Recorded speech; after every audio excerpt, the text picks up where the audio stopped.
Folks, Happy New Year. Our balls have dropped in 2026, and we are ready for the huge year ahead. We've got a Week 18 closeout. The helmets are looking more red than ever. The Sabres are looking as ferocious as they've been in 7 to 8 years, and perhaps some are saying much longer than that. And of course, we've got bowl games, prediction with conviction.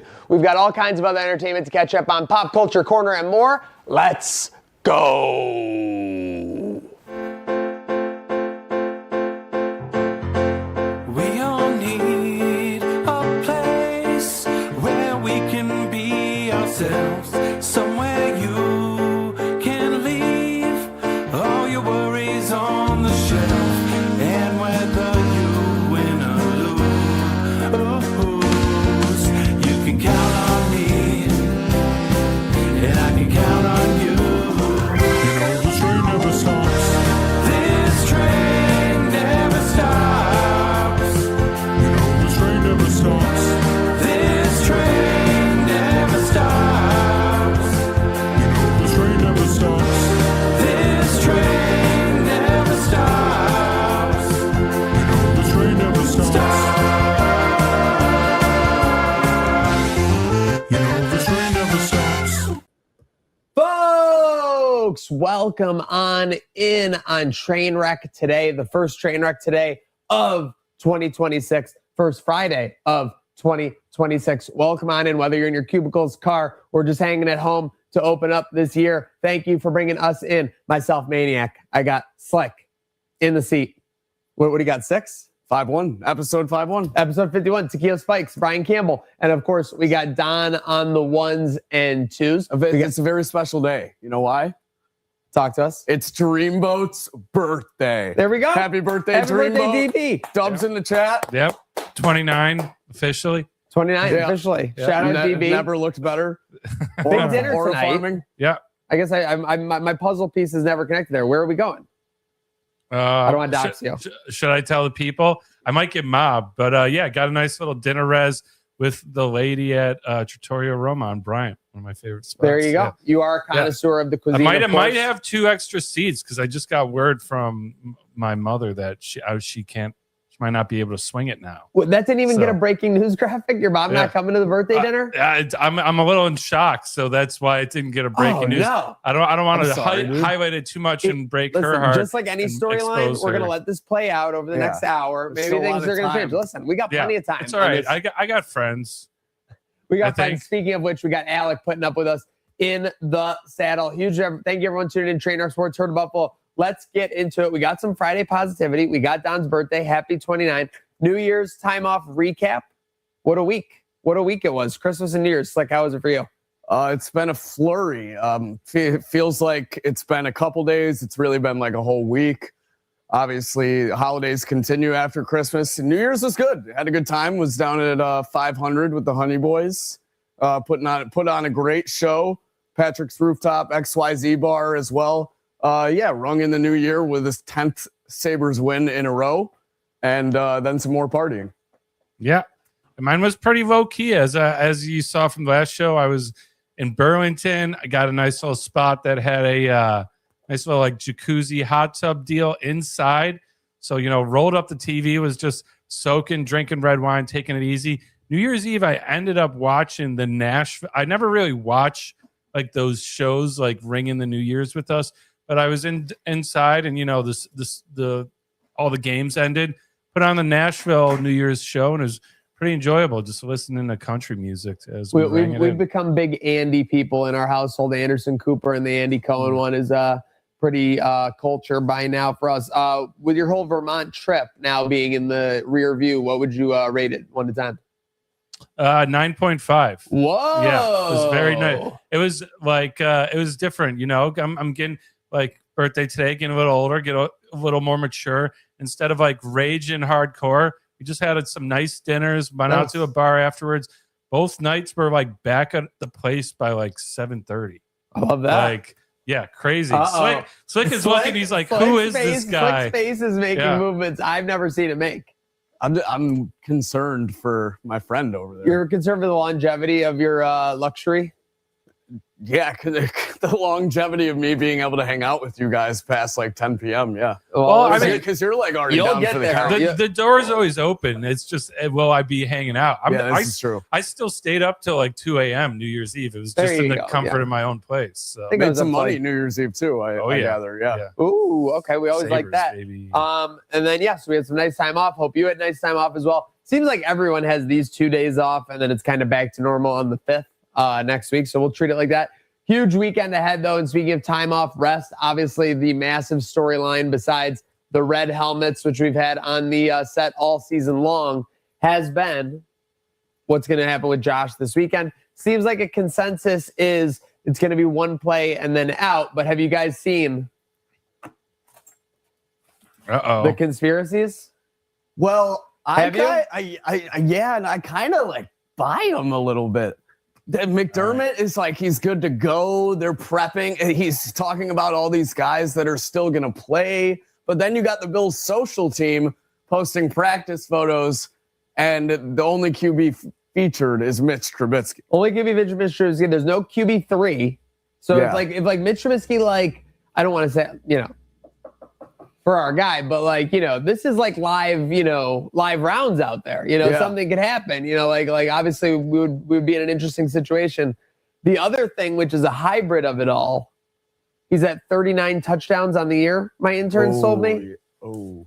And we're looking at like a streak of like five that's- straight seasons of 40 or something. Yeah, So that's what again, interns were buzzing in my ear about that. So if they got it wrong, they got it wrong. But that seems like something, like first half, First Josh touchdown? Allen score, first touchdown. Yeah, first touchdown Bills, something like that for sure. Yeah, I think it's probably not Yep, even he's got juicy. 25 passing, 14 rushing for a Okay, grand shout out the total. interns there. So again, 39. So All I right. think we might see a first drive situation. Yeah, there might be something to be had here. Dawson Knox Maybe still like a needs, series. Dawson Knox still needs his touchdown Yeah, bonus as well. he needs to find the end zone There's too. a little bit of something going on There's there. some I zip don't play. say. You could get that one from Mitch, but First- I think. First play of the game, Oh, well, I mean, 70-yard bomb to Shavers, and he's out. One pass, one play, pass, gets one play, to he's 40. I agree. I mean, I do not care about 39 versus 40 touchdowns. I respect Josh if he cares about it. If it's an accomplishment that he wants to look back on his career and he wants to say, I did that for that many years, I played at that elite level, I'm all fine with him needing that. But the priority is like, let's get him. I think we said it last week on this show, right? 90 to 95% going into the playoffs. I think we said it Monday. it would Yeah. be hilarious if they just did one play for Josh. Mitch was in, and then the second they got like right to the red zone, Josh goes right back in. So I was looking at my flashback. This was funny. From a Bills playoff game, it was 37 years ago. It was 1988. It was when they played in the divisional versus the Oilers. Then they lost in the AFC Championship versus the Bengals. It was one of the early Kelly runs. The Bills were going to kick a field goal on 4th and goal at the 2. Yeah. And then Jim Kelly came running out onto the field as they were lining up a thing to like call a timeout. Like I've never seen it before. I've never seen it. And like the crowd gave an obviously a massive pop because it's like the number one face like running in and being this one's not over I'm yet. cashing in. Yeah. Like so the announcers were like, and it could be a change of decisions here. Like it was crazy. So I had to point that out. It So was in our that was for flashback. like a stat. Which one? Jim Kelly running out to do a touchdown. Oh, Or then timeout. yeah, they went incomplete on the next play, by the way. Geez. Yeah. Yeah, that's tough. I Tough work. feel like part of me thinks if it's up to McDermott, he's not playing Josh at all. But 100%. But I think there's more play here with the red helmet game. And like, listen, the social media team needs some photos. They need some content from this, and of him in the if you helmet think- on the field. If you think McDermott or anybody's going to act like this game isn't important or anything like that, you're barking up the wrong tree. Yes. It's like think about when someone takes over a roster and they're going to trade a bunch of players away, but they're talking about them like they're great. You know what I mean? Yeah. Even if there's no value, it's the exact same thing for this game. So hopefully, again, fingers crossed, knocking on wood, let's get a healthy Josh Allen going into this playoffs. And I by the way, before we get off the Bills real quick, did you see the Ed Oliver story? How he like re-aggravated the injury during the rehab? Was it like carrying his kids or something? No. Was something weird? No, Like, it was something crazy, but it just piled on to like what people have said all year, with like the injuries during practice. Yeah, I mean Ed Oliver was out snow cleaning with his family. last night. Ed Oliver looks to have his right knee scoped. Oh, geez. Could be back in 2 to 3 weeks. So, yeah. So, he's not going to be back for the wild card at the very least. So, I mean, I don't know. It's all just crazy. Yeah. Ed Oliver injured his meniscus while doing torn biceps rehab. That's exactly what happened. Oh, he injured his meniscus. Yes. So again, So it's completely unrelated. Unrelated. No, Oh, he didn't. So that's why it's even more ridiculous. Oh, I thought you said re-aggravated. No, Jeez. did not re-aggravated. He had an entirely new injury. Yeah, through the and knee injury as well as the bicep. Right? Yeah, that, It's just crazy. Those are two terrible injuries too. Yeah. And think about it. At the very least, if your arm is hurt or something, you're going to do leg work like that day or something. Yeah. You're not doing either. It's wild too because this is coming on the tail of him posting doing push-ups. Like, see, everything's looking great. I know, and he's doing the flexing. What I'm learning more often than not with the social media of it all is when they post that they're all good, they're typically not. I don't need tinfoil. That's a good end to conspiracy or unplanned conspiracy corner. No, for sure. Shout out you bringing up the graphic real quick, but I had to. I'm sorry. There was a little conspiracy there. I think as far as what's going to be happening this Sunday. I think it's warranted. Yeah. Speaking, there's no conspiracies. We'll leapfrog my next bullet point because it's an end story. The Burrs got it done on New Year's Eve. I can't remember. I don't know. Maybe I just have so much backed up Sabres copium that when the Stars scored to made it 1-0, I was just like, you know what? 9 in a row is sick. Great work, boys. You did it. This is going to be a 4-2 loss. You might be able to but the first period, I'm spitting all over the place. If you guys watched that game, they dominated. Yeah. They were all over them. Now it ended 1-0 and they went to intermission or whatever. But when you looked at the scoring chances, I think someone said the deserve to win a meter, our favorite, thing was 70-30 Sabres after the first period. So a lot of good signs there. And then a 4-1 basically trouncing of one of the best teams in the Western Conference in their barn, Don. Yeah. And it's funny that you mentioned that because the thing, my little insider tip with my season ticket mate, John, is I've been texting him as I'm every game the Sabres go down a goal in the first period, I instantly throw some money on the money line. They did it against St. Louis too. Yep. Went down 1-0. Against the Senators went down 1-0. I think the Bruins went down 1-0. So in all of their last 4 games, they've gone down early. But the difference, so unlike the Sabres of the past 10 years. Yeah, well, I like it. Script completely flipped. We it used to be go up.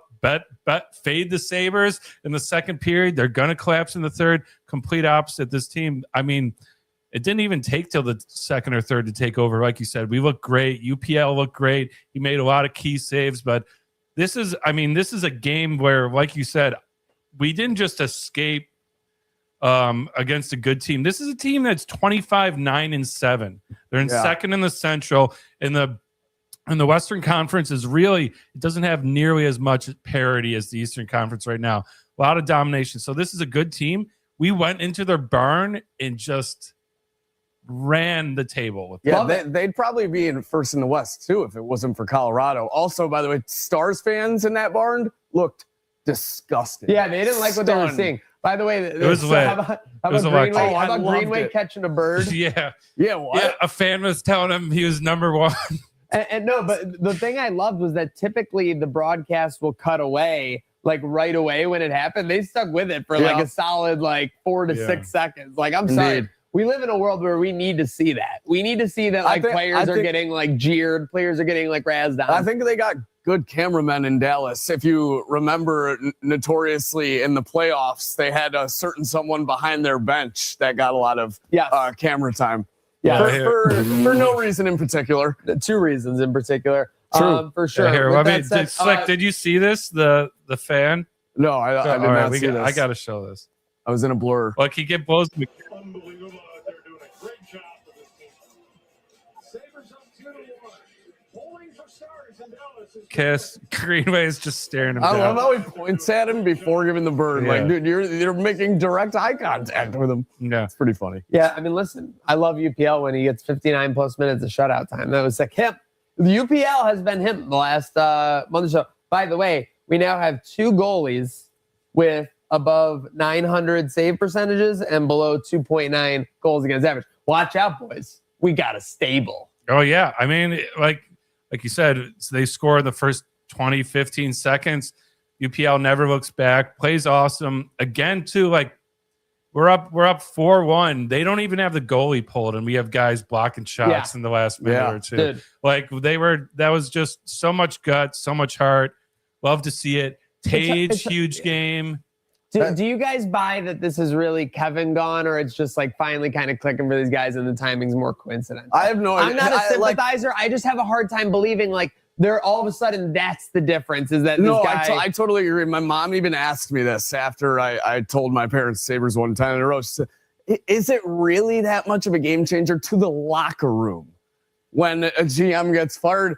And it's like the proof says so, the 10-game win streak, but I don't know. I think the timing is more of it. Obviously, it definitely puts a fire under their skin.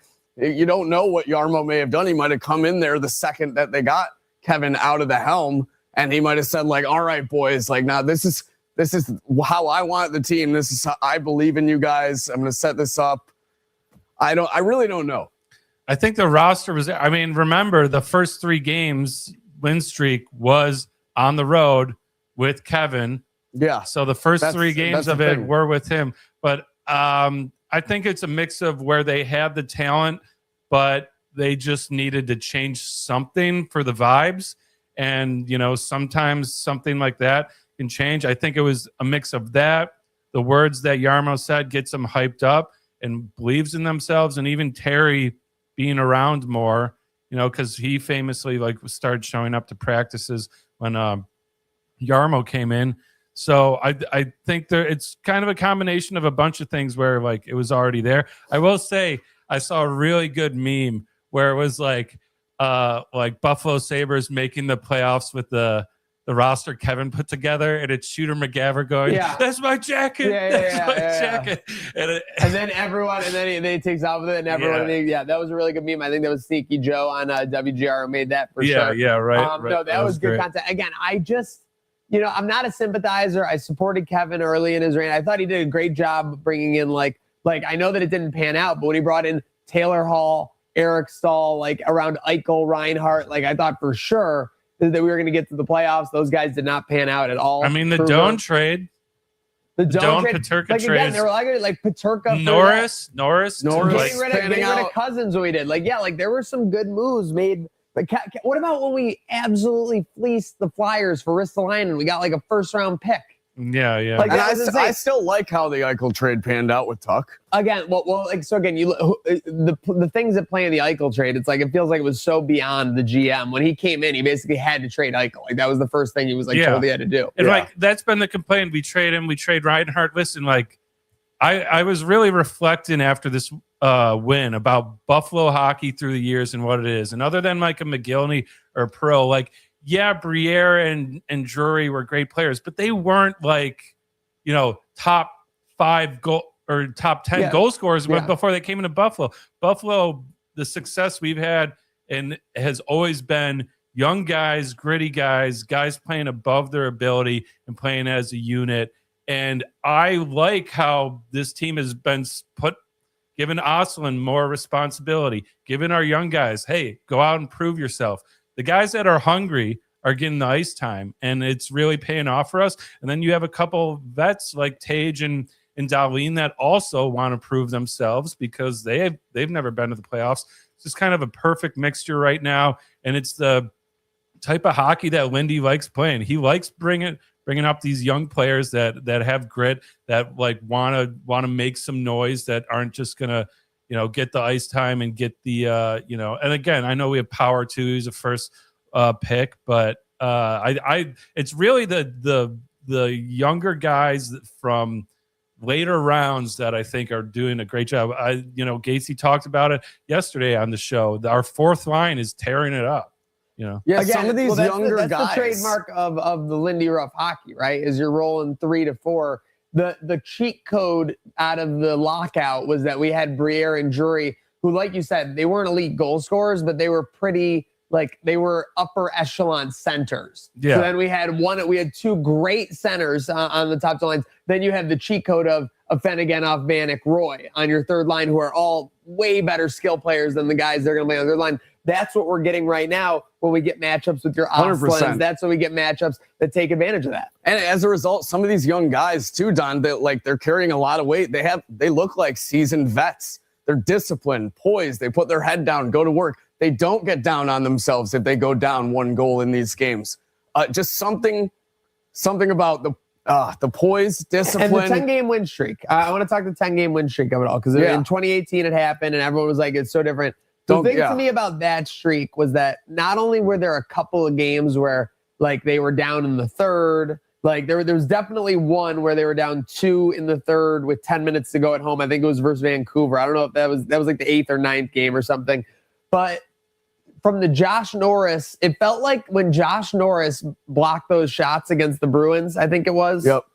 They got like another like rocket fuel in this in this streak. It feels like they got invigorated again. I think it wasn't like it was just like, oh, we're so fortunate to be here. It was like, not only are we here, we're gonna like smother these bitches. Like, you know what I mean? Like, and now these last 2 games, I feel like you've really seen that in the attitudes, especially. I think like not that they didn't believe in themselves to begin with, but you can see the fire under their skin. They're like, repetition is confidence. We have a chance to really do something here, and it's showing on the ice. But I want to say this team, it kind of reminds me of like if you were to combine the late 90s team with Drury Briere. Maybe we're not as skilled as 05, 06, 07, but we're not as like, you know, just physical blocking shots, relying on goaltending as the late 90s. Like we're doing that, like you said, blocking shots. But then if you watch the game, the thing that this team is showing that no Sabres team has, their feet are always moving. They're moving. Where like, and that's, we own the neutral zone. Cause if you don't make a good pass, it just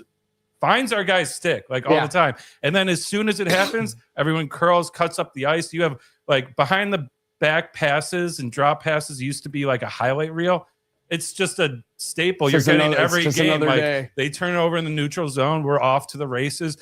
The forecheck is great. Like what, I mean, the Stars are a fast veteran team and we were skating circles around them. 100%. And then, I like the 2.5 day break with that, you know, travel from Dallas to Columbus. Now they get back in the time zone. They got Columbus on Saturday, and then they got Vancouver on Tuesday.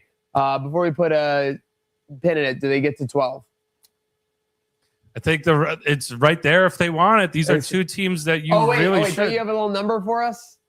Oh, yeah. So what? Well, you teased us. You gave us a pre-show tease. The line is out on. Can we both guess them and the Blue Jackets. So I'm nervous because I think this number has a 2 in the front of it. That's the exact same reason that I'm nervous. I think it's minus 210. You guys are going to be shocked. What? Sabres, slight dogs, minus 108.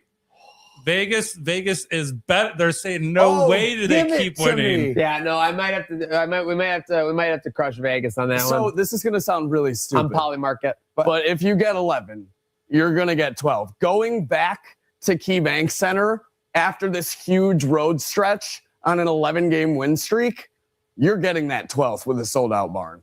And you're getting 6 and you're getting 12. 6 sellout.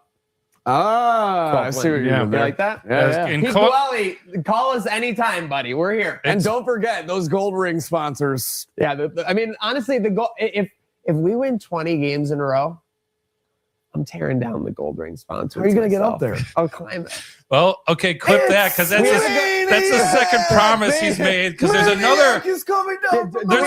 There's another promise. We need to send out some sleuths to find. Maniac said he was going to do something if we got to 15. I remember now. It is dressed as Sabretooth because you remember you asked him if he's going to come down from the rafters too. Yeah. So I think it's a 15-game win streak. Maniac has to dress as Sabretooth for a month. I think it was just a week on the show. Yeah, I'm being nice. If you want to do it for a month, did he say a month, Alec? Sounds like he wants it to be. Yeah, well, that was basically they were going to get a win streak for 18% of the season. Yeah, how deep were they when you said that? Like 2. Oh my god. 3. Yeah, okay. 4 maybe. Yeah, so we might have to check the footage, but we are again. This is a franchise record. If we can get it done tomorrow. We've been stuck at 10. What is the we had 10 and 10? We had 10 in 83, 84, 10 and 06-07. If you remember, that was to start the season. Dude, we were so alpha. That was At the start electric. of 06-07, we came out so alpha, it was insane. and like, then we had pissed off, 10 in too. 2018, 2019 when we epically collapsed. Yeah. So again, So we're that's the seeing ultimate. our good friends, the Blue Jackets, from Dude, that's also what makes me nervous, is because that was the. But we know that happened. It's Tage Thompson was there for that. and the timing is a bit later in the season, Tage and, was and there that, for and that. that too, because that at that point in the season, that was like, okay, your back's against the wall, you need Do you want to to win know, this know game. what that team did? Huh. That team lost 20 of its final 23 games After we played them, to close out the year. and That's that- bad. also why we're nervous, because that game, I'm pretty sure we were minus like 215. Yeah, well, no. Listen, I went to game. I want to say 9 of. It was on Thanksgiving Eve. It was either Yep. 8 or 9. Yep. And they were hosting the Flyers, and it was a pick'em. Yeah. I remember because I remember being like, I'm definitely betting this. It was the Flyers suck. Yeah. We won the first period 4-0. Building was shaking. yeah, literally Yeah. for sure. So Shaking. Tage one of Thompson the- scored. Didn't one of those games along the way, Evander Kane, have 3 fights in a single game? No, Kane wasn't on that team. He was. 2018? Yeah, he was Oh, gone. you're right. Yep. All right. With that said, we're not gone. I'm gone. I think we all might be gone in this college football playoff prediction with conviction. We'll combine this into one topic. A lot of action. The bye is nothing unless you're Indiana, I guess. It seems that way. Yeah. Ohio State goes down. I had a weird feeling that morning. I was telling Don before the show about Miami. I just don't know what it was.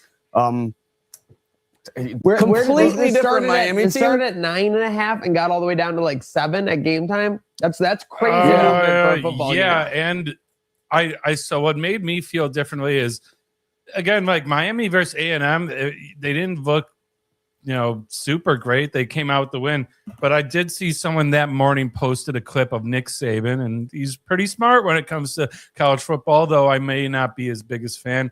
And he was saying, this was weeks ago, he said, teams better hope that Miami's early struggles keep them out of the playoff, because if they find their way in, they're going to be dangerous. And he was hyping up how great the offensive line is and how great, the quarterback is despite struggles. And they went out and proved it. I mean, they led all game, right? Yeah, Yeah. No, it was a wire, as close to wire as you get. There was a faint moment in the second half where Ohio State scored. Then they allowed like a field goal drive, and then they were driving again. But from that point, it was Miami all the way pretty much. Michael Irvin, dude. Yeah. I didn't see that belt until to like ass. the day after, so I couldn't have taken that night of, honestly. If I'd seen that. Yeah, I don't blame you. I kept quiet on that front. In your Like, your who's he got regard. next? Who does Miami have next? Ole Miss. Oh, Oh. no. Yeah, the Final Four: Oregon, Indiana, Ole Miss, and yeah, this is the lowly ACC.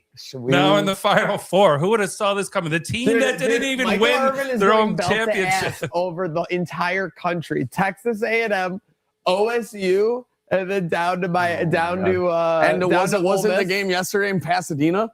Yeah, he was there. Wait, no. He Oh, was, wait, no, where was- he was at the Jerry World, which is where he plays a cowboy. Oh my Yeah, goodness. so he was right at home. Yeah. And Home game. then the winner would be Indiana or whoever. Indiana Yeah. does not look like they're going to be. Do we beaten. have a line on Miami? I'm Indiana curious. is so let me good. They're so see. fundamentally good. It's like hard to explain. Do you see Signetti doing the point to McAfee before the game yesterday? that was Pretty alpha. All I'm that saying was is that you aura. see so many coaches who are like, just like, I'm locked in, or like this type, or the process, or and he just looks over him, and someone said it was like your buddy at the bar, like who just got kicked out, like, but now he's back, like ordering a double Yep. shot And or something. Did you see All right. how like We dead got set he- lines. We got Did you lines. see how dead set he was too? I think they tried to get him to jump on like a 4th and 1 he early was in the like, game. And he was oh, just like so annoying. literally Yeah. the entire time. He's like, Yeah. no one was ever buying that. So what do we yeah, what do we got on think Miami? first? Miami, Yeah, give us the game. I'm we'll gonna- predict the 12 spread. seed Miami, which is crazy. Again, in the Final Four, 6 seed Ole Miss. What do we think the spread is? I'm gonna Pick go Ole Miss minus 4.5. Pick them. Miami favored -3. Yeah. Yeah. Oh my God, hammering As Miami. a 12 Miami seed. might just be a joke. I am hammering. I get the funny thing is you were saying Miami was like that good like the whole year basically. I was saying it was them and Georgia Tech. I think it was the NC State loss or something for Miami. I kept saying like no, they stink. Yeah, like they definitely stink.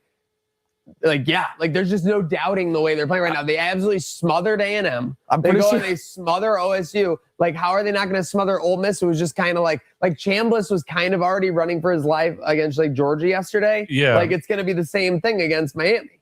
Yeah, I mean there's a oh my God, in the fourth quarter that couple play and then to make things even more dramatic, think about Notre Dame now looking like the biggest fucking idiots ever, being like, we beat Miami, or they're saying, see, we should the SEC bias is crazy. We should have. No, they're saying Alabama doesn't deserve to be there. You let them in, and they did got blown out in the final. Well, I mean, you could make the argument Alabama should have lost in the first. Here's the interesting thing: there isn't a single team left except for Indiana that even played in their conference championship. That is crazy. Because you had SEC was Georgia, Alabama, gone. Yeah. Miami wasn't in it because it was Virginia, Duke, with Duke throwing a wrench and everything by winning. And then the Big Ten was Indiana, Ohio State.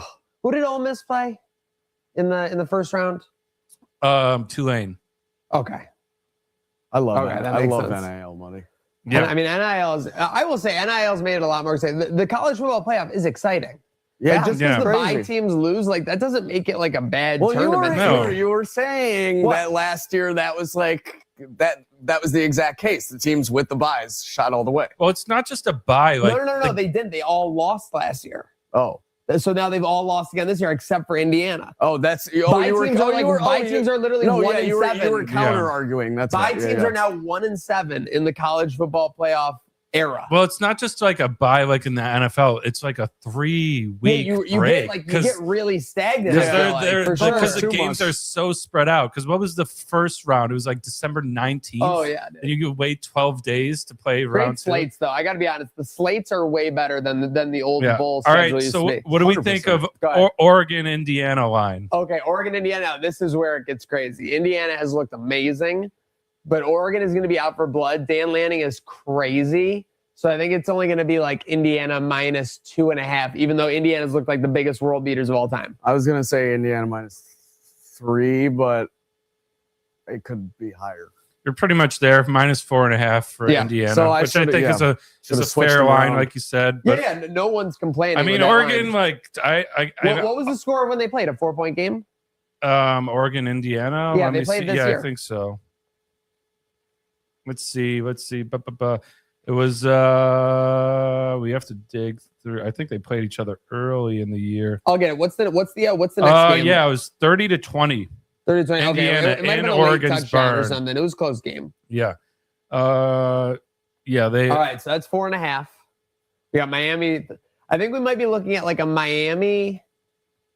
It's tough. I don't know if I can like doubt Oregon, but I mean Indiana just looks so good. I think you're looking at like a Miami minus 3 Indiana money line parlay. Yeah, that's. I was gonna say Miami money line, Indiana money line parlay. The beautiful thing is we're guaranteed an awesome storyline for the finals because you either have Miami 12 seed, didn't win their conference, told they didn't belong, get into the finals, and you get Michael Irvin, or you get Ole Miss, who Lane Kiffin walked out on.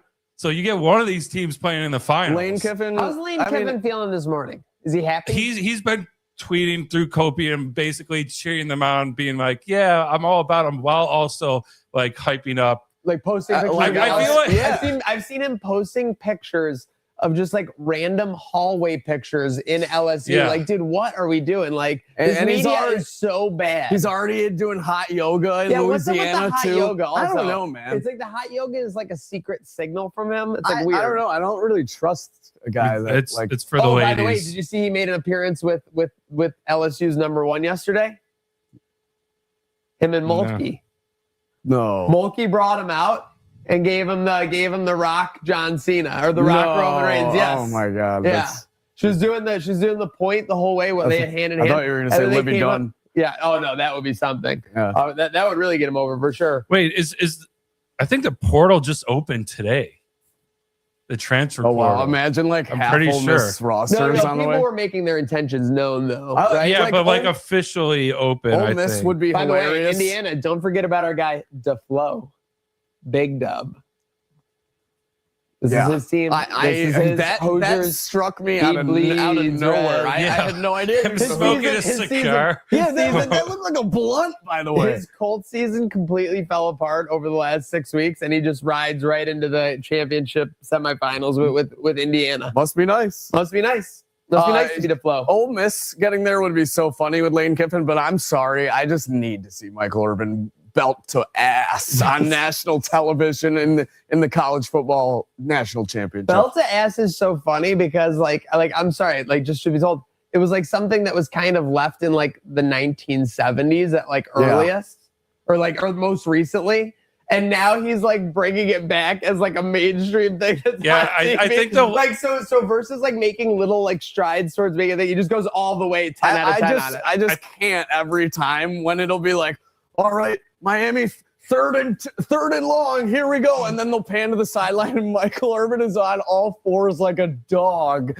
Damn near drooling. I love that he lives and dies this season. Oh, though, I right? sure, it's awesome. I think the last time I saw the legit like dad taking off his belt to whip his son, last time I saw that in pop culture was Mr. Deeds. When you remember the all-star quarterback comes and like swears in front of women and he like calls him back and he's like, "You said what?" "No, Daddy, no." Yes. So yeah. Worst hedge ever. I don't think we have the screenshot, but the guy bet Let me get it. $500 on the under 37.5, $500 on the over 38.5, and of course, 24-14 final score. That's tough. That's why you got to Very tough. make sure you're what do they call it? Crossing the line. Hedging Yeah, is that's as far as I'm concerned. That's like kind of a hedge, but it's not a good hedge. hedging is for Like, you want- landscapers, folks. Remember. Yeah, here we go. Yeah, I there am it so is. fucking stupid. Completely sober. too. Parentheses makes it worse. Amazing. Yeah, Yeah. I wish we had timestamps on these. Is my only thing. Yeah, it's like when they were placed Yeah, live. like because if they were placed farther apart, I give them some credit. what a but- way to 11:41 to start the new year. Oh, he hit something at least. There we Oh, go. he's back. He loves his totals. Oh, All right, he see, this loves is how you that? do it. This is how you're supposed to you do don't it. Stay down. This is how you're supposed to do it. You see, he's crossing the line where you middle. If you're hedging and you don't give yourself a chance to middle, you're not doing it makes me right. think he just had like a brain fade. He Like, had just a brain completely fade. made a He mistake. thought he had the over Thought he did 37 and a half, and he thought he had the under 38 and a half. That's Yeah. what I'd say. All right, speaking of a brain fade, let's go on to Friday flashbacks here on Trainwreck today.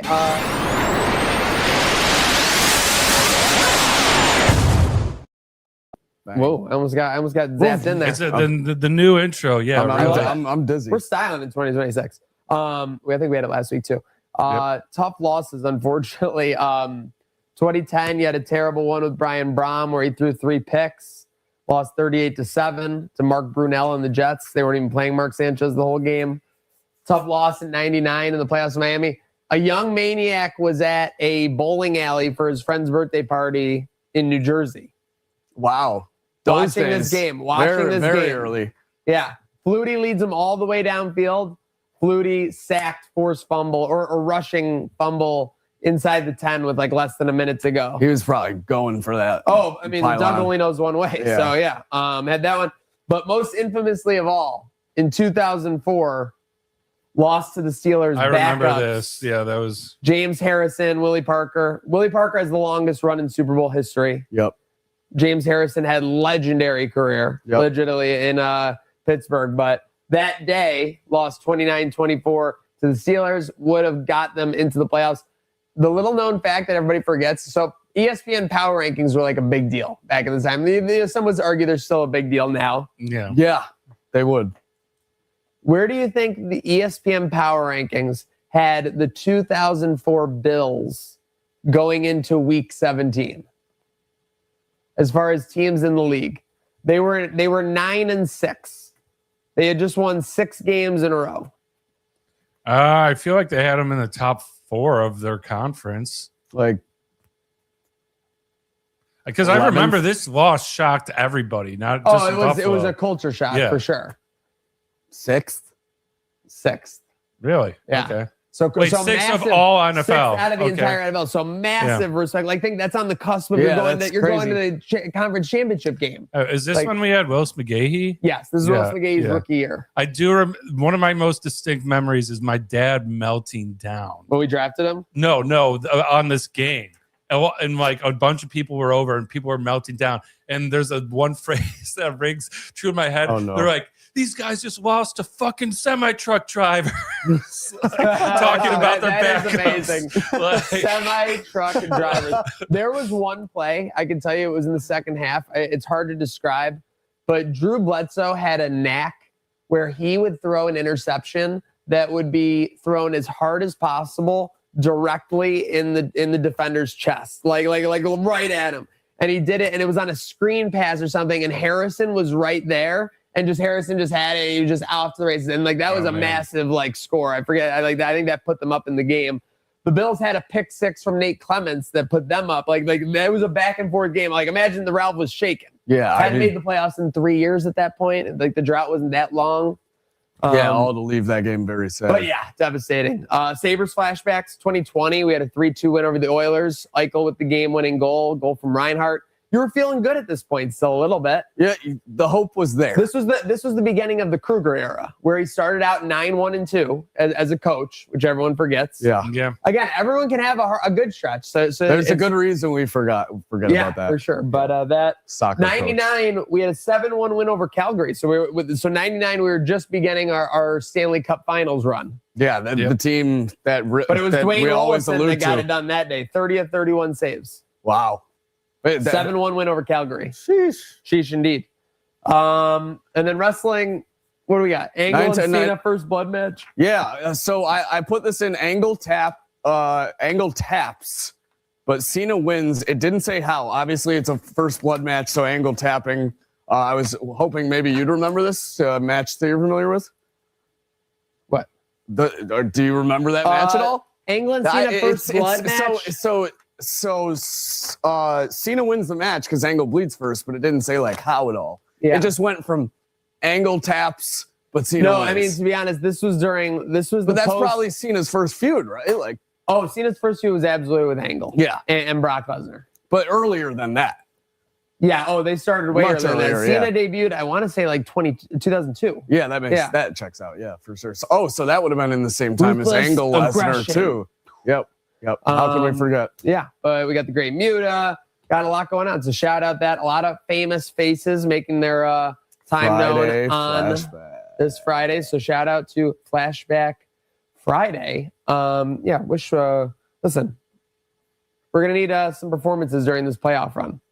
Whether it's Josh, James Cook, these guys need to deliver when called upon. Yeah. Christian Benford making long distance calls.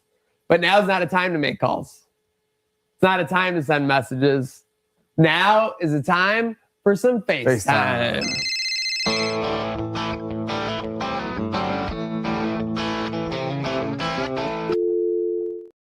Oh my gosh, I can't believe this is the first guy in the building.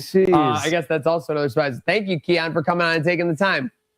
Yeah, thanks for having me, guys. I've had a lot of time lately, so it wasn't really a big ask, but we are getting ready for the playoffs. I really like those red helmets, so I hope I got one strapped on Sunday. But it's up to coach, and we'll have to see what happens. Well, with the thought that some backups might be playing, the Bills social media team posting you in the red helmets, it seems like you might be getting some touches. Are we going to see the old Keon back? Yeah, I mean, the old Keon, the new Keon, I'm just Keon. We're ever evolving. And listen, I just want to help my team the best I can. That's been the only heartbreaking thing about the situation I've been in is I want to be out there, I want to be helping the guys, but you do what you're asked when called upon. And, at least I'm not being, people are saying I should be fired. So it's all good. You sound a little sad. Do you have any New Year's resolutions? Anything you've been working on maybe as we go on this run here in the stretch? Yeah, a lot of people do like a dry January and stuff. I'm doing a no chip January. And by chip, I don't mean potato chip. I mean chocolate chip. No chocolate chip cookies. We're trying to be agile out there. And it's going to be hard, but it's the sacrifice I got to make. No chips, but I think you need a chip on your shoulder per se after the lack of activity. A lot of scrutiny over the offensive coordinator as well. Do you believe in your OC, Joe Brady? Yeah, I mean, I believe in all our coaches. We got a great coaching staff, great group of guys.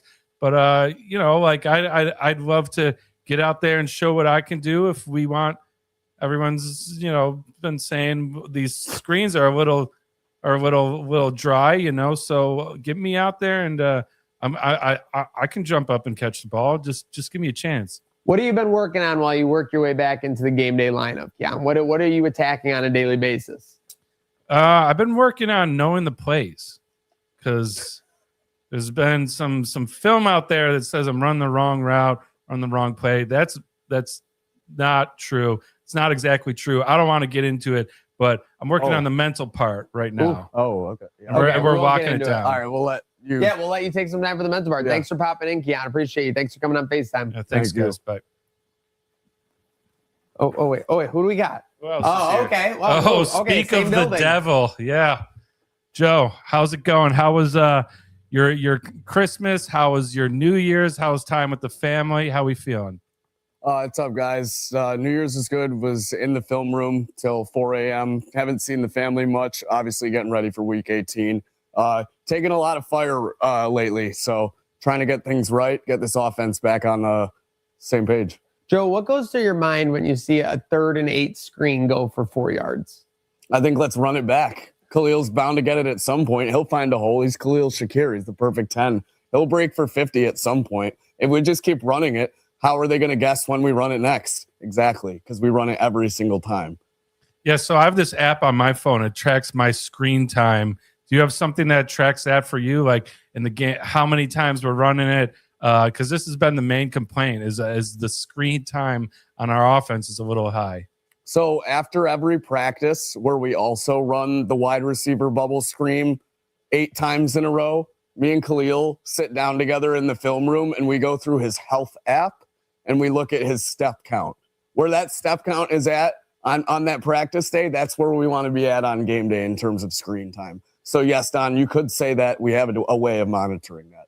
You've done some decent jobs of game planning and kind of just some dominating with 1 or 2 plays is what I'm saying. Is that going to be how you attack the postseason, or are we going to go more for variety of things they haven't seen before to get something fresh? Listen, buddy, if it ain't broke, don't fix it. You saw how it went the first time in Pittsburgh. If we're headed back down the 90 to the Yinzers barn, we're halfback diving until they can't fucking sleep anymore. Here we go. Here we go. I hope they play Renegade again, too, when we're up running the halfback dive up 3 scores. Why not? It worked for them last time, and it'll keep working for us as well. All right, Coach. So a lot of scrutiny. Will Josh play? Will he? Won't he? This Saturday. What are your thoughts on the matter? Should we get him to 40 in that beautiful red helmet, or do we want to rest him? Yeah, I want him to get to 40 too, because I just want him to show that our offense still has some firepower. A lot of people are saying that it's just Josh keeping this offense alive, and I think that's not true. We have a lot of guys that work hard to make this offense a beautiful system of what it is. So let's get our offense looking sexy again, Josh. Why don't you? We might have him out there for a series. All right. All right, well, thanks. we'll let you get back to it with the game planning, Joe. All right, thanks, guys. Hitting the film room. All right. Oh, wow. Look who he is. What the up, man boys? himself. TNT in the building. It's called for twine and tickling. That's what the boys are doing right now. Yeah. 10 straight. I know you like that, Slick. Yeah, big time. Yeah. Might be the hottest guy in Buffalo. Well, or at least You're looking Columbus. at him. Yeah. If it's not Tooth, he's not. It's got to be me. Got In more ways than one. Last game, 2 goals and assists. You Yeah. just got announced you're on the Olympic team. Are you worried about this Olympic rink that people have talked about? It's like 3 feet too small. Yeah, obviously. I mean, listen, I only think that's going to make it more of an advantage for my Godzilla-like frame. And obviously, I'm excited. Cannot wait to lace him up for the red, white, and blue. But I'm only thinking about the blue and yellow right now, Dreamboat. Did you see that 95-mile-per-hour wrister twister I dropped? Look, guy was going left. I shot it right. Looked like NHL 07 out there. EA Sports TNT's in the game. Yeah, I mean, certain guys can't even hit that with a slap shot, let alone a wrister. How do you build up that forearm strength? Well, similar to a wrestler doing taunts, I go to the intermission break and I palm 3 Parm Thompsons. You know it. Wow. You got fueled up by it. You know, I know you had that extra strength. I've seen you rocking it this last 90 days. You eat three Drop a couple Parm Thompsons at each intermission. That's the thing. So when they say they're running out of them, that's insane. They don't actually run out of the stock. They just need them on deck for you. They're bringing it to TT, the Twine Tickler. What the boys do for New Year's after the big dub? Oh, you know, listen, it's hard to celebrate on the road sometimes. Everything's a little bigger in Texas, if you know what I mean. Yeah, so I do I had know a longer than normal call with my wife and checked in with my family and made sure everything was good as they were going to 2026. Oh, okay, that's totally. You know, we had the clip earlier with Greenway, you know, being told he's #1 by a fan. Slick mentioned that there's another fan in the stands, oftentimes behind the Dallas. Also do you know the fan we're talking about? Yeah, hard hitting fan. Listen, they all aren't created equal, and that's proof of that. Yeah, hard hitting for sure. Seriously. Yeah. If you don't have your head on straight, you'll get knocked. Back to last Thursday. That's all I'm saying. What's your message to Saberhood as we make our way back to Buffalo? Obviously, you got to take care of 11 in Columbus. Shout out Stranger Things. Yeah. A lot of controversy there. Yeah, listen, so you got to take care of 11, main character there. Obviously, you like that reference. I know I loved it. With that said, how about 10 more? I want to wipe the slate clean. I don't even want to think about those past 10. Rear view for me. Rear view for the Twine Tickler. Give me 10 goals in the next 10 games for me and give me 10 more wins. There we go. Hey, all right. To close us out, things are going so well. I'm going to give you a little bit of a softball fun question. It's about time I've earned this from the media. I've basically been an elite player for 7 years. I got to carry these duds on my back, and I got to act like everything's fine all the time. But now that it's good, I deserve this softball. Lob it in there, bud. All right. So last night we had Will Ferrell dressing up as a ref, kind of mirroring it. So what's your favorite Will Ferrell movie? Oh, my favorite Will Ferrell movie. You know, this is a great argument. A lot of people will get into it. You could always say old school. Could always say, you know, Kicking and Screaming. Well, actually, that was going to be my pick because I love Mike Ditka, a great coach. I respect a great coach. That's why, with the mustache, that's why I respect my coach, Lindy. With that said, at the end of the day, I think you got to go Anchorman, a man who brings the news to you. Listen, when I make a read on the defense, I go with it. And when Burgundy makes a read on the prompter, he does the same thing. Role model right there. Famously did do the Flint Tropics costumes a couple of years back. But the group decision, that was... makes sense. Unity right there. That's teamwork. That was a certain Dylan Cousins. Oh, yeah. We won't talk about it. All good. Josh Norris, though. Josh Norris. Yeah. Guys taking bullets. Yeah. Eating them. Stud. Chewing up bullets, spitting them back out of you. Well, we appreciate your stud self joining us here in the studio. Let's give it up for him. TNT. Later, I'm dynamite. FaceTime. TNT. And I will fight.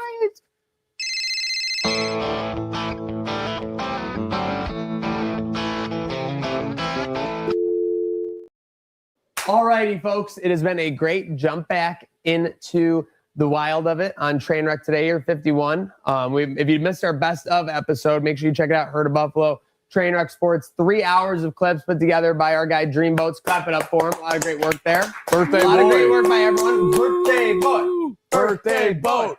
Birthday boat. Birthday boat. Hey. Yeah. With that said, so we got the birthday. We got a great meal on deck. Yeah. Do we have any update on the attendance front? I haven't checked the phone. Just been so locked in the show. In. Okay. Let's stay locked in then. And I'm locked in on this weekend. No updates. So yeah. By the way, I thought today was going to be a lighter day in the bowl season. I was thinking we were actually close to done. No siree. We got 4 on deck. 4 on deck. I thought one's already kicked off. One's already kicked off. Wow. Who's that? Rice? Rice versus Texas State. That was a weird one. That was like a 3-score spread with like a 53 over under, which is always. You also got Navy and who are they playing? Cincinnati. That's a weird one too with the spread. And tomorrow, boys, pause up.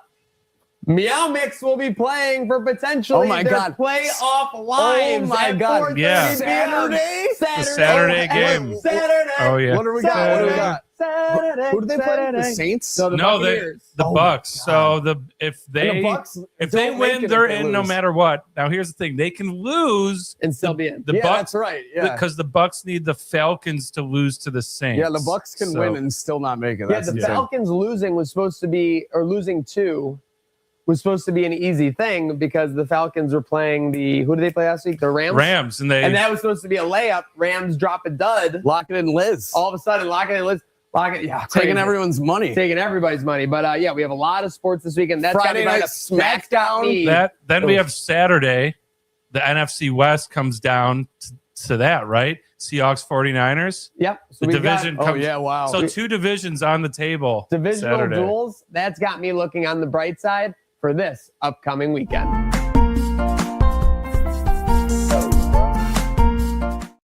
Yeah. Oh. I have no idea. Okay. With that said, I do have an idea. These matchups getting us fired up.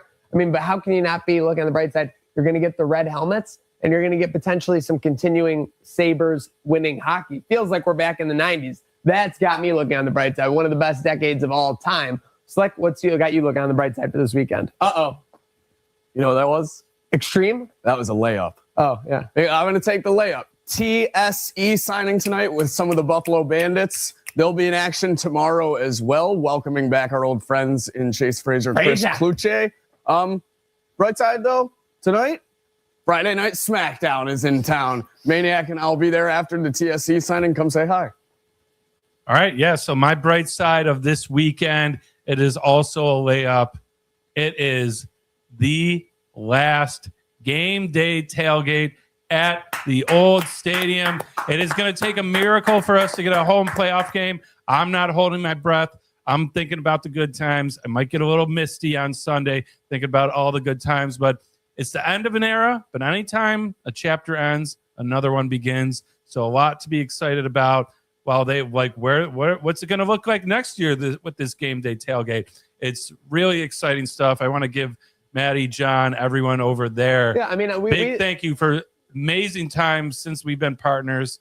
It's been incredible. Seriously, they have done it up big. They have done it up well. So it's got us looking on the bright side, heading into this weekend and starting 2026 strong.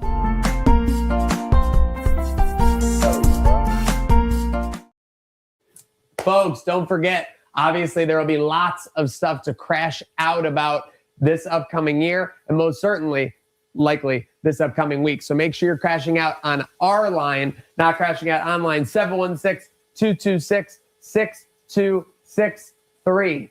All I got to say are the bills are paid and we got a certain bill jumping on board with this crash out line. So super excited. Make sure your calls are on the crash out line and you never know what they'll end up for. Yep. Four's up. Four's up. But I know what I'm in for, and that's some pop culture updates. Welcome in our guy, Nick Polinsky. Welcome in, Nick. Hello, Right before we get into it, Oh, I want to give a quick Insta shout out. We got our guy, Captain Cody, saying, "What's up, boys? What's up, Captain? Shout out, Captain. Thanks Shout for out, Captain. clocking in." Came to the last game day tailgate. Trainwreck Sports Unfortunately, the alumni. one that Don wasn't able to attend. But yeah, Captain sighting. I at wasn't Game Day dodging Buffalo. you, I swear. Captain, it's always great. It's great to see him, and it's great to And be it's seen. great to be That's what I'll seen. say for certain. So shout out, Captain. But Nick Polinsky, I haven't seen you since last year. Slick, I haven't seen you since we were eating microwave popcorn together earlier. What's that shit, about? yeah. So we've got some big scuttlebutt, Nick. Some of it started in 25. Some of it's made its way into 26. What's racking on the slate going into this weekend? I come bearing an update on a story we've been covering for a couple of weeks now. Song Sung Blue. The new Hugh Jackman movie, you may recall. So I've been seeing Jack man finds himself in the middle of the I've storm. been seeing the with this one. commercials. Doesn't look half bad. So, yes. So for those of you just tuning in, Song Sung Blue is this movie that just came out starring Hugh Jackman and the other woman whose name I can't remember, Kate Hudson. I wanted to say Kate Beckinsale, but that's not. That's the egg lady, right? You're really laying an egg with that one. They are playing Mike and Claire Sardina, who form the Neil Diamond tribute band Lightning and Thunder, which in and of itself is a strange thing for a movie. Here is the update. Okay. So Mike Sardina, the original guy in the band, has the son. His name is Mike Jr. Makes sense. I'm following. Mike Jr. just gave an interview to the Daily Mail where he said his father would be rolling in his grave right now. Everyone thinks it's such a wonderful film, and it's so touching. It's all lies, and it steals all the hard work that my father put in his entire life. Uh-oh. I knew he was going to be pissed. Am I crazy? Now, you guys tell me if I'm crazy. You especially, Nick. You might as well call this a Beauty and the Beast quote, because this is a tale as old as time when it comes to these biographical adaptations. You're gonna get some stuff left out. They need to paper mache a little bit to make it more movieable, and that's just gonna happen. You know what's crazy is Claire Sardina, presumably Mike Sardina's mother, Yes. has thrown her full support behind this movie. She's been singing We've with got a Kate family Hudson. feud. We got a family yes, feud it over seems the to be. movie. So the story goes, it seems that both of the kids of Mike and Claire Sardina were asked to be consultants on the film. They were paid, and they also signed waivers saying that, like, yeah, we can take some artistic liberty with you. Major bag alert. It kind of seems like this guy is just looking for, like, He wanted a bag. And he didn't get a bag. He didn't get it no sounds bag. like he's just upset his parents are getting all the attention. For Yeah, I think the so. Neil Diamond And the bag, tribute too. movie. What do you think is crazier, that or I heard you just saw Marty Supreme? I saw people say it made table tennis players look bad. I can see that. I mean, because every Gave them a bad rap. except when It's he's playing it. I literally saw someone come to table tennis players' defense saying it gave Marty them a Supreme bad was a rap. shyster. So he was a shyster. Yeah, well, that's the whole movie. This movie, let me just say so I did not know this going in, but the director or like the main honcho who ran it was the same person who did Uncut Gems, and that made a lot of sense to me. Adam Sandler? Yeah. No. From a director's standpoint. Right, okay. So, but in this sense, Marty Supreme is constantly running from like one shyst to like another. Like if you Just remember like in Uncut Uncut Gems, Gems, he was like he would leave the one bookie and like the next bookie would be like, what's going on here? And then he needed the black Yes, opal. And, exactly. yeah. I'm like, yo, man, I need this for. I'm gonna drop 30. Kevin Garnett legit deserved an Oscar This for Uncut is Gems. fucking awesome. He was so bad, but he was good. But also, how crazy is it? The first leg of Adam Sandler's parlay is winning the tip off. Oh, dude, the most degen thing of all time. Like you lose the tip, your whole parlay is just busted. Like think about how random. Think how random a tip can be. Like when it gets deflected. I mean, that would almost be as anticlimactic as how the movie actually did end. I actually like the movie ending because it was so ridiculous. And he was blinded by how stupid he was being in that situation. Too for good. sure. But with that said, so I thought Marty Supreme was okay. Saw it. What else do we got on the pop culture front, Blinsky? I will admit I've not seen Marty Supreme yet, but it's Oh coming. yeah, so a lot of fallout and the huge Jack Man might be in trouble, but probably not. Probably not. No, I think it's gonna be fine. It's gonna be fine. It's probably going to be the next Avengers. They got the X-Men coming. Definitely. Only if you're singing, though. Oh, I hope to God they do a musical number in the next Avengers. That would be no idea. Did you guys see what Gatesy's talking about? The new show. I don't want to take us sideways from Nick's script, but Heated you guys Rivalry. know It's what the this? top show on HBO. Okay, he's got it. He's got it. There we This go. show is doing unbelievable numbers. Go on. I don't know if I can talk about Heated Rivalry. Why is on it? here. You got a heated rivalry? Slick, do you know what this is? I have no idea. Just explain Slick what it Yeah, is. tell me what this is. So Heated Rivalry is this it's the show about hockey. Oh, Here's the thing though. sounds cool. And two dudes love making out. Yes. Slick, I was gonna Awesome. do a bit where I was like, Slick, it's this great show about hockey. It's real intense. I want to go home and watch it. So I did the opposite of what you were You were trying to say. You were gonna finesse it with all the nice things. Yes. Listen, the main thing that people are excited about, from what I see, is that this is unconventional and that we got two dudes making Was out.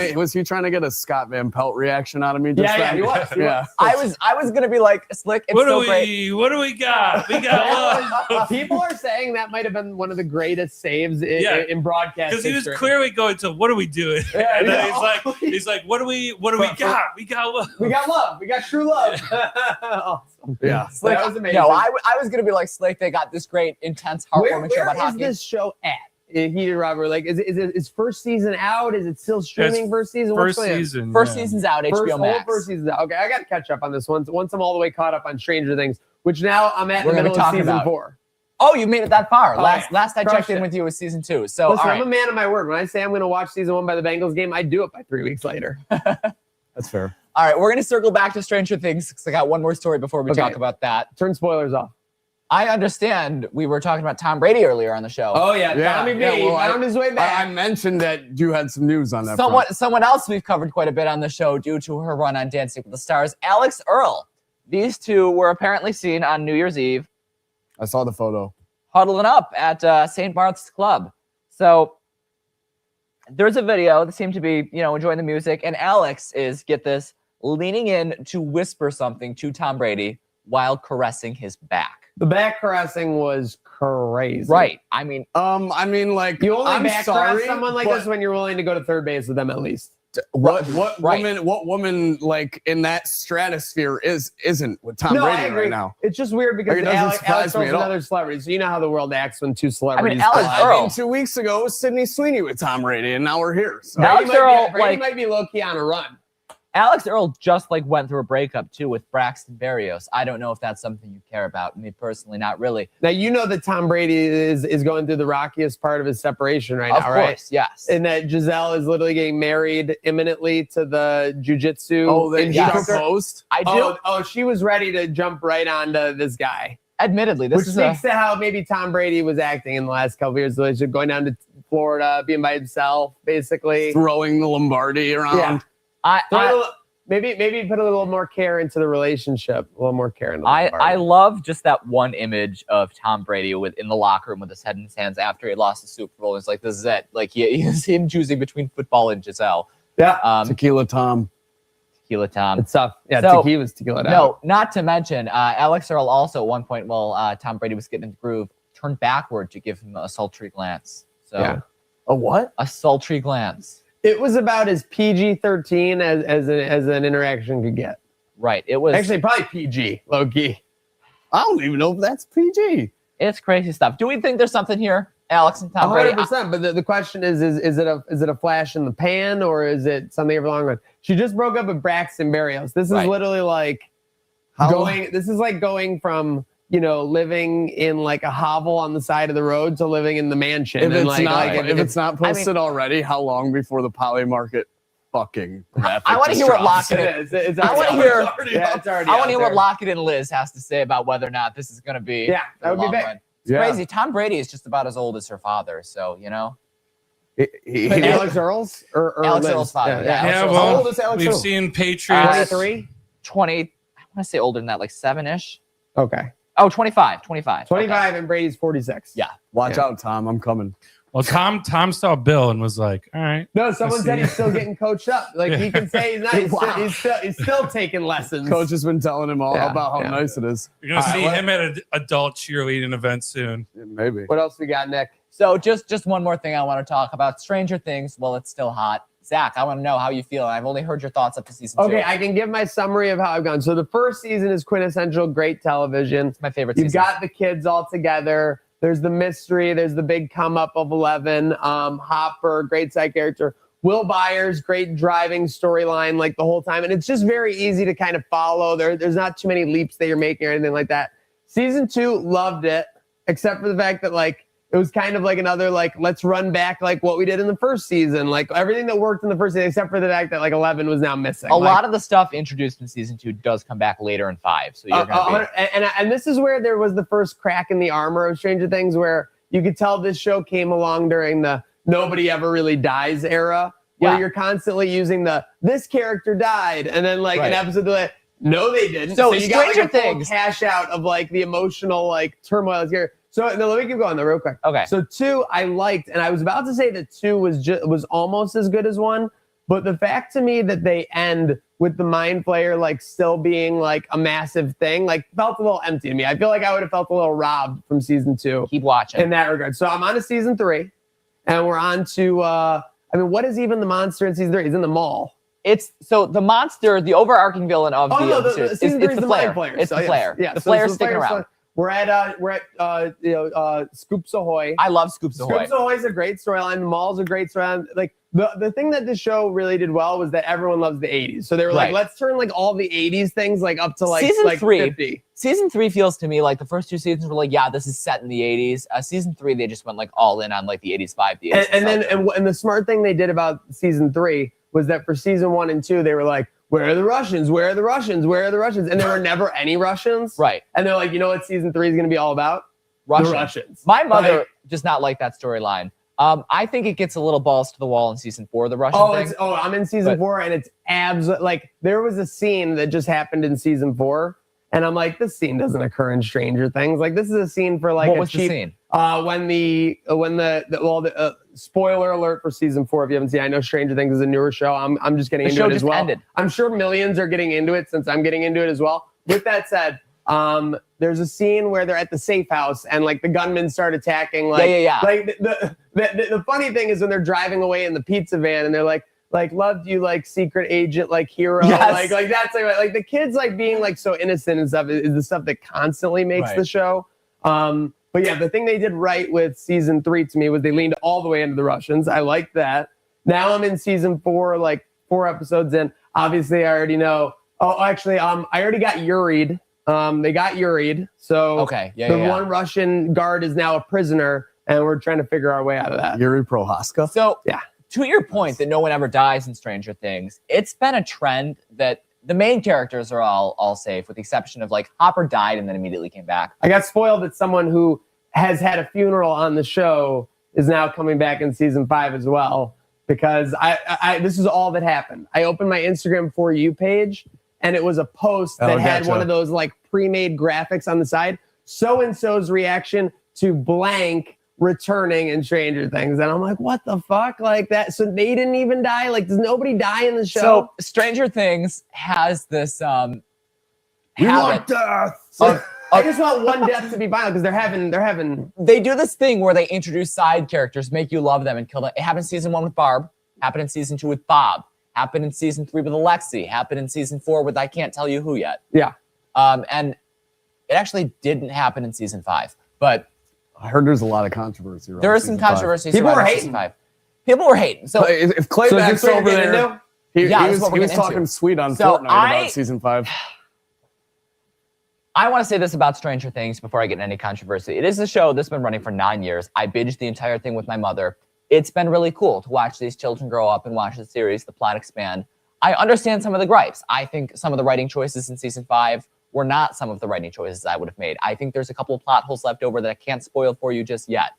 But the controversy for season 5, some people are like, yes, this is great. It is a nice way to wrap the series. It is a great way to put the bow on it. I agree. I think last 40 minutes of the season 5, or it's like entirely epilogue, I thought it was really sweet. It got me a couple of times. Cool. My mother's like, are you crying? I'm like, are you crying? And we were both crying. It was a thing. There you go. A lot of the controversy stems from, like you said, there is a lack of stakes. It feels like nobody ever dies. It feels like everybody's safe. What the hell is Murray still doing kicking around in season 5, right? See, Murray's in a lot of trouble right now in my situation. So but I just know like Murray's just a Stranger Things character. There's something neat, very funny and niche about people being in the 1980s. I don't know what it was. It was really They were all just very unsuspecting. Nobody had any like idea where anyone was in like transit. But yeah, I'm at the point where like season 3 and season 4, like I binged the shit out of these seasons. Like as you now know, like probably like 3 to 4 episodes a day or whatever. Like it's showing. It just got so crazy. Like it kind of die-harded, like like Michael Scott says, like in Die Hard 1, he was just like a law enforcement worker, like trapped in a building while there were terrorists there. It just now in Die Hard 5, he's jumping off a motorcycle into a helicopter, like jumping the shark, as they say. I think Vecna's overrated. I'm just saying, I'm in season 4 right now. So Vecna, like what's her face? Max runs away. I thought Max was maybe the best part of season 4. I will say this for Vecna. Overrated. Season 4, he's overrated. Season 5, I don't care about him when he's Vecna necessarily, but they do give the actor a lot of FaceTime outside of the prosthetics, and I think he's phenomenal. Okay, no more spoilers. Yeah, the other big controversy, I'm going to have to wait until you see season 5, because there's a spoiler there. I will say, it seems to be like a lot of weird people on Twitter. Weird people on Twitter seem to be very dissatisfied with the ending. General audience is very happy. That's tale as old as time. The people who are disgruntled are going to be the loudest.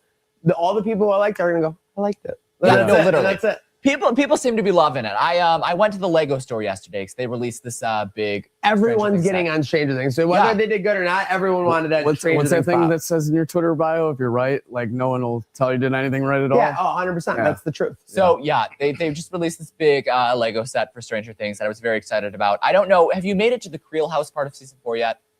No. They're I had to look at this house for like 4 episodes while like Vecna is just like And everyone's getting It's like better. lifted up in the ground, off the ground. Yeah, they love I to have a do crazy that. idea for these kids. How about we just stop playing with dangerous monsters in D&D? Right. Because it seems like when they play with a monster in D&D, they like somehow like summon it into their world. It's my insane. favorite thing because my mother is like, You would love the Hellfire Club. You would put the headphones on, wouldn't you? I have By to. the way, the guy in the Hellfire Club was selling a half ounce of weed for $20.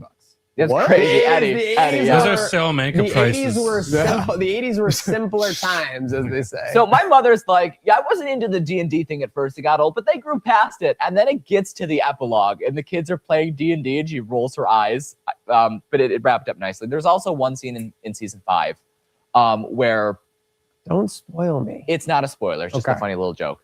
They're discussing this plan, and Dustin coins this term for something they've encountered.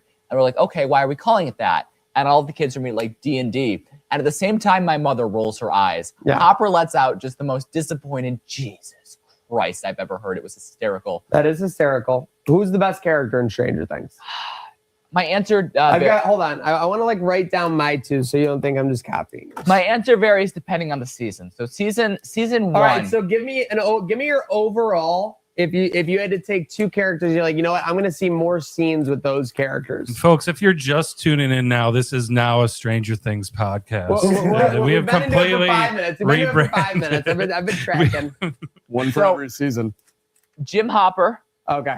and Steve Harrington. Okay. Steve Harrington's definitely got the biggest come up in the entire series. Absolutely. For He's sure. such a douchebag. At first, Marcus but really- Henderson, no love. He's the funniest. Marcus Henderson? Wait, who is that? Dustin? Dustin. I'm sorry. Marcus. The U.S. in the name gets me. I'm sorry. I'm like dyslexic like that or whatever. No, you're good.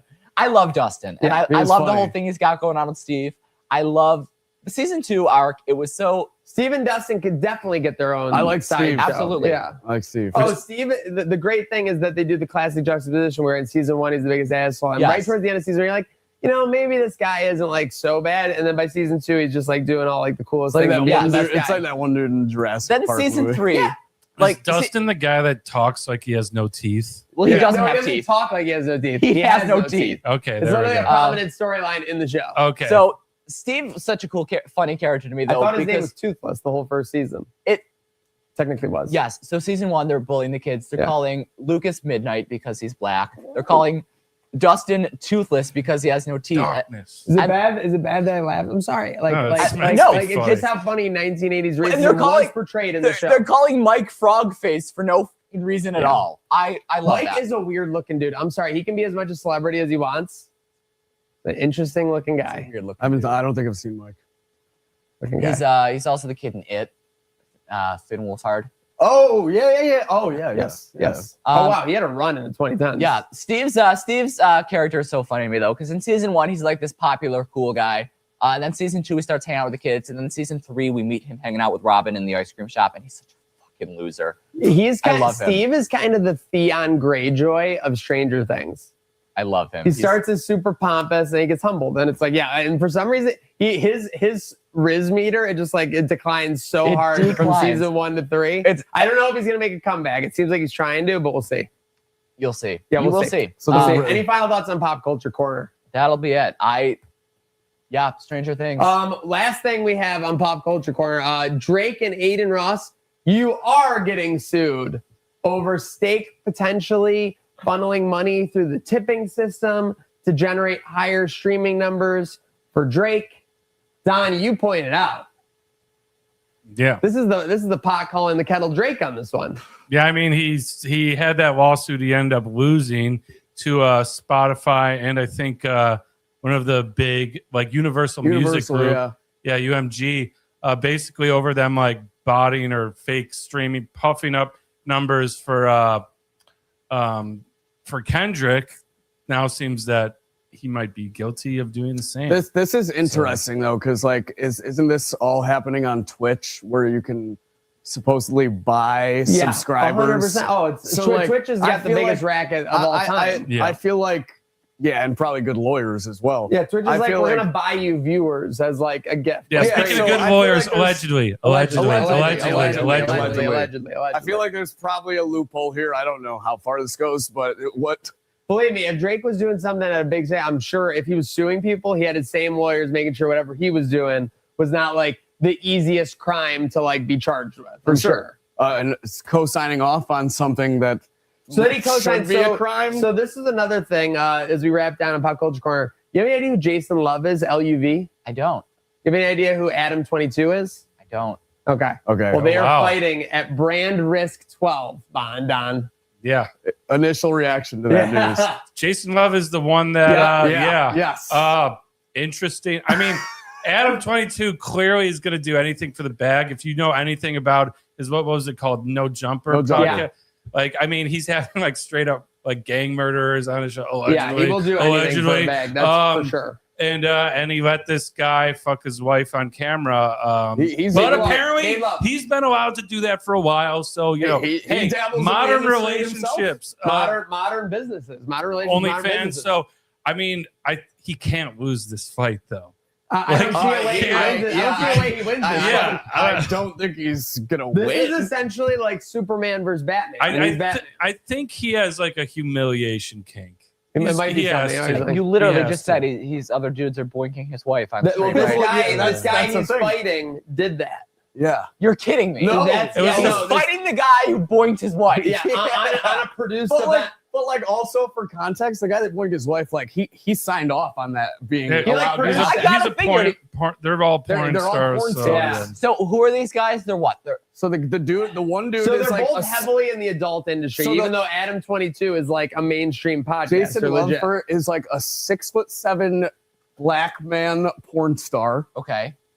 Lena 22, porn star as well. Or Right. just Lena Lena the Plug, I Lena think. the Plug. That's right. So And you- her boyfriend, Adam 22, Husband. hip hop podcaster okay. Husband. Okay. / porn star when he wants He's boink listed her. at Sure. 6'2". So and they're probably, fighting. When you say but they're fighting, he can't be So over for 200 reference pounds. too, they He's do a skinny as hell. podcast called Plug Talk where they have porn stars on and they'll interview them for 30 minutes and then they'll have sex.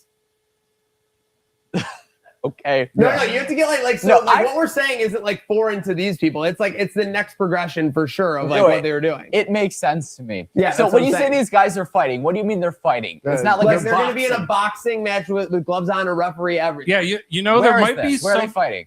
On Brand Risk 12. Brand Risk 12. I guess maybe Aiden Ross is smarter than he thinks. He's Okay. on the flyer too. There He might be like the something ring to it. announcer. Instead of having someone on and you know having sex with them, maybe we start having people on and then fighting them. That So- could be something. Like the guy who fights his followers. Yeah. He only took like 30 to get to Jake Paul and Guys, Logan. Yeah, Let me at him. Let me at him. I weigh 130 pounds. But I do maybe I fight. didn't like There my you go. idea of how to extend the survivor pool. That's fair. Well- All right, well, folks. So we're all wait. gonna fight what we got. Before we, Yes.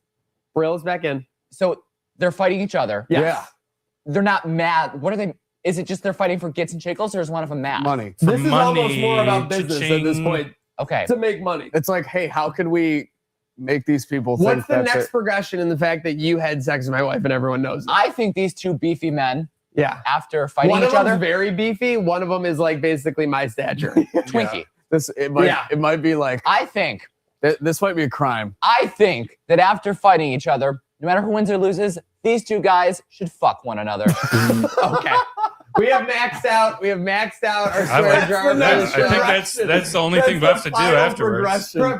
Producer Alec almost went full palm to his forehead there. We are having a great time. It is Friday. It's 2026. It's kind of the new year. Huge shout out to Nick Polinsky jumping in with some pop culture corner. Trainwreck today, always rolling on. Make sure you are having a great weekend. And the only way, hold on. First off, shout out Don, shout out Slick, shout out producer Alec for birthday boat. Birthday boat.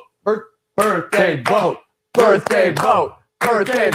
Birthday boat. If it's my birthday, Birthday boat. let me get one last word. We didn't touch on it. I have to say, Yes. NHL, you fucked up having a Winter Classic indoors in Terrible. Miami. I didn't even know this was happening until yesterday, which shows how bad you dropped the ball. Fuck you. The NHL is the only league that consistently does like terrible things, and everyone's like, that was a really bad decision. Yeah. Like when the NFL had the replacement refs, the second they had a bad call and everyone was like, they're gone. Yeah. They're gone. No like, it's longer. over. The MLB commissioner gets them to Manfred or whatever. But But again, craziness. Let's get into some craziness this weekend. Let's get the Sabres to 11. Let's get the Bills a win in the red helmet. Let's get everyone healthy. Let's have a great weekend. And let me only start that by one thing, and that's having a good Day now.